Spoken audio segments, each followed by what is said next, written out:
True story. There really is a hippie on an old bicycle up my tree.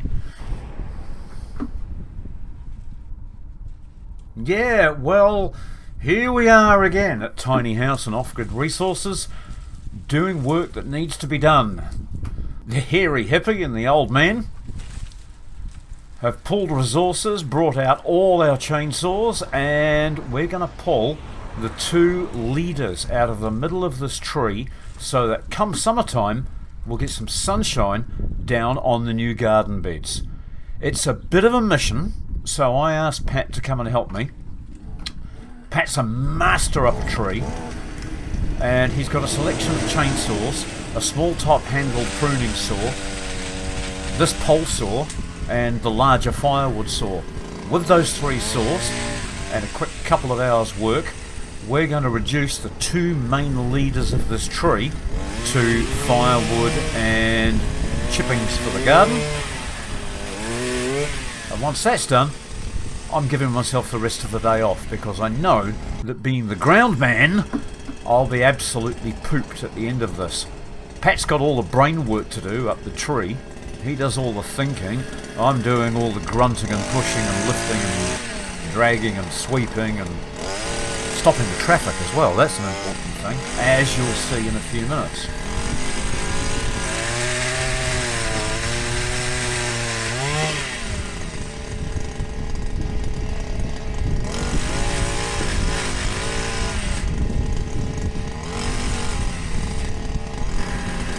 We're going to be dropping a couple of tons worth of timber down through the gap that we're creating. That's why it's so important to get these minor branches out of the way, because we don't want them deflecting these two main leaders when they drop. We've got a road just outside the property, and we've got a fence immediately below the tree. So we've got to be careful, have to plan our moves, and we want to drop these two big branches exactly where we want them, and that's Pat's speciality.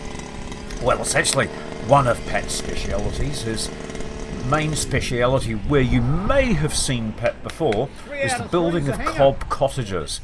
Pat builds earth homes for people at very low cost. So if you live in my area, if you're a subscriber or a regular viewer, you'll know where my area is. So if you live in my area and you'd like Pat to come and help build you a cob cottage, basically for the cost of lunches for the people who come to help and a bit of mud and straw like the Three Little Pigs house, Pat can help you to build your very own cob cottage like this one, which was the one that I recently helped Pat with for a girlfriend of his just a few k's away from here. And we will be doing an update on that cottage just as soon as we get some nice weather and we can sit in the garden and have a chat about building the cottage. But back to the job at hand. Here we are up this large tree. This is the second largest tree on my property.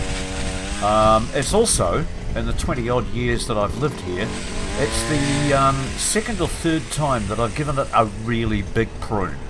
It's had a lot of small prunes, almost yearly, but on two other occasions I've been way up this tree chopping off main branches. In fact, when I put the bicycle up there, because Pat didn't really bring the bicycle, I put the bike up there several years ago.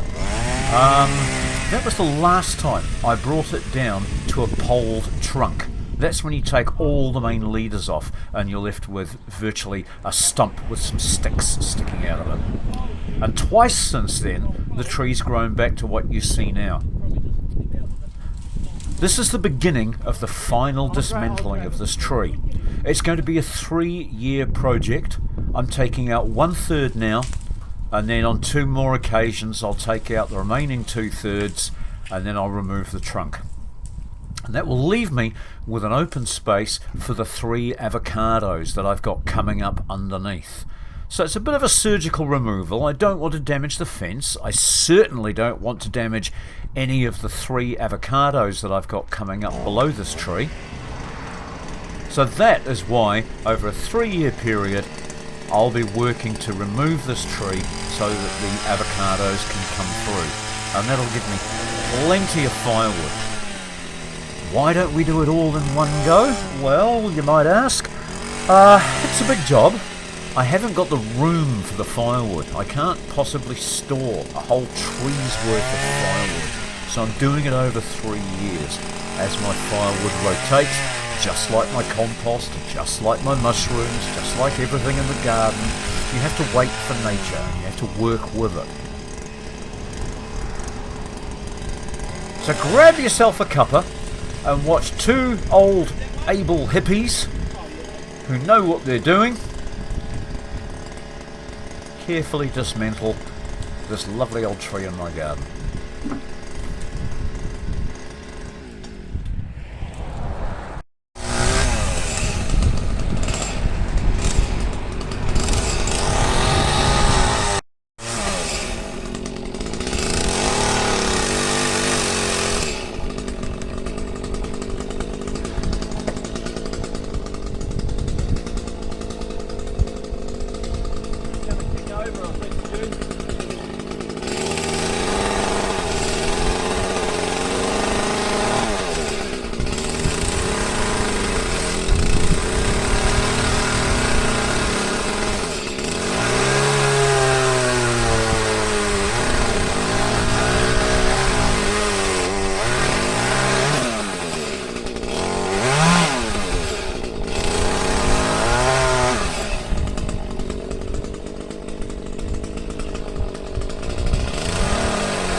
About a year ago, because down the back of my property I've got a shelter belt of cryptomeria, Lawson cypress.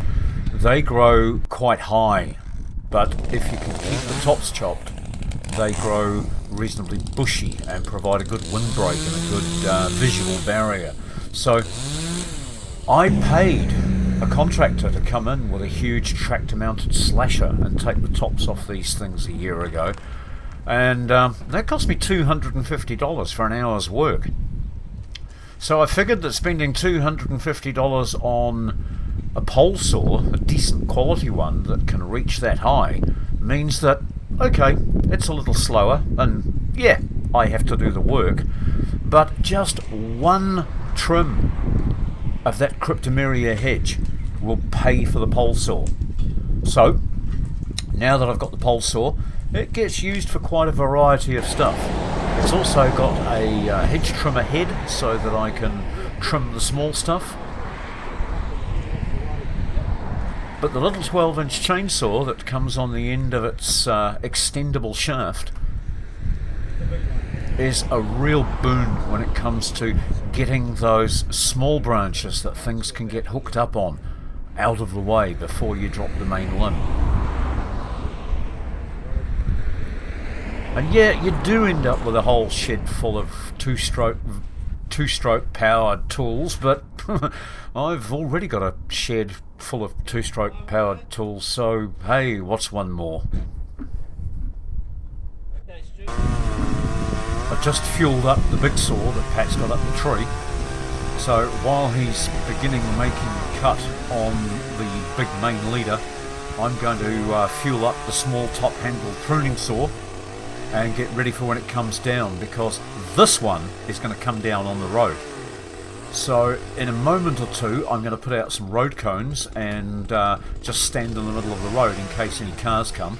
It's a quiet road, I don't expect anybody, so long as we can get this thing cleaned up within the next 2 or 3 minutes. So I'll get both saws ready, As soon as it hits the ground, Pat will scurry down the tree and come and help me, and we'll work at double quick speed, or maybe even triple quick speed, to get this thing off the road in case any of the neighbours turn up.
So that was just over 1 hour of Pat up the tree and me being groundman.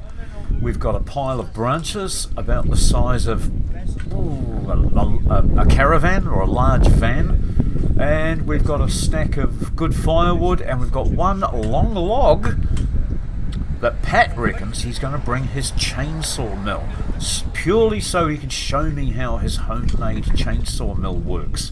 Literally, it's a piece of 2x4 that gets nailed to the log, and he tells me that he's made a rudimentary kind of a carriage that holds his chainsaw that slides up and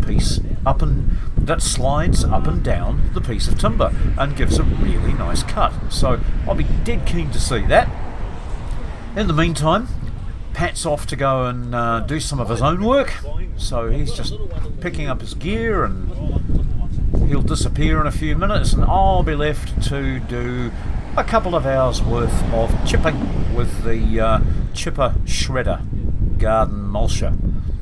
It'll take me about a tank of gas to get through all of that, but I'll end up with a lovely pile of wood chip that I can put on the gardens and a winter's worth of firewood just from 2 large branches.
Haha! News update.